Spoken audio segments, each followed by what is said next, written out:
If we start with a basic slider crank, which can be schematically represented like this. So it has a crank over here, and on the other side it has a slider. And if we fix link number 3, which is this coupler over here, then we get the third inversion of slider crank like this. So here is its schematic representation. So on one side of this fixed link we have a fully rotating pin. So on this side we will get a crank, while on the other side we have a partially rotating pin, so we will get a link which only oscillates.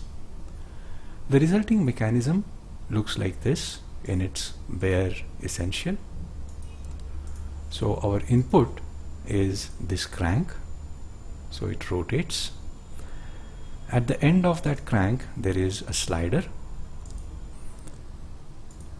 As the slider moves along a circular path, it drags the guide with it.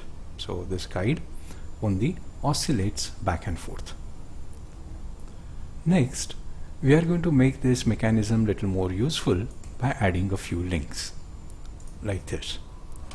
So here we have added a link. At the end of it we have fixed a tool which is constrained to reciprocate along this horizontal path. Now as the mechanism moves, the tool goes back and forth, so it reciprocates. And like inversion number 2, we can get a quick return characteristic over here.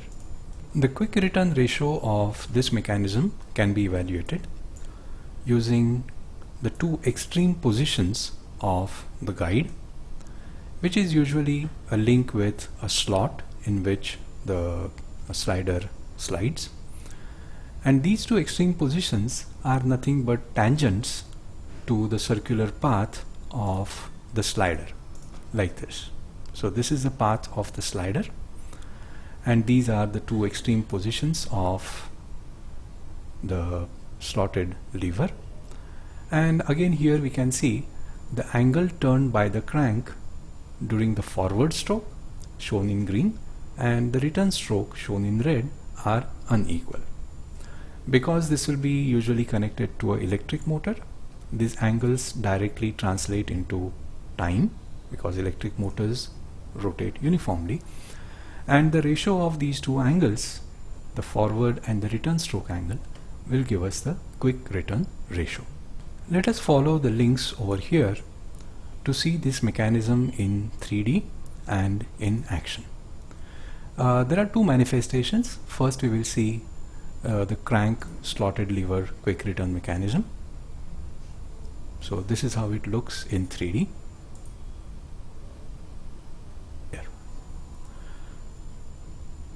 So we have marked these angles. The green is the return stroke, and red, which is a larger angle, is the forward stroke. Instead of using a lever with a slot, we have used a cylindrical lever, and instead of the slider we have a sleeve which slides on it. But essentially the mechanism or the characteristic of the mechanism remains the same. Let us now go to another manifestation. So we will follow the other link,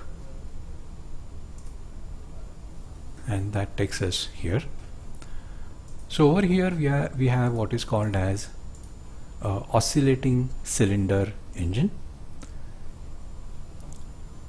So here we have the crank, fully rotating crank, that's our input. Attached to that is the piston, and the piston is moving back and forth in a cylinder which is free to oscillate. This is used in foot pumps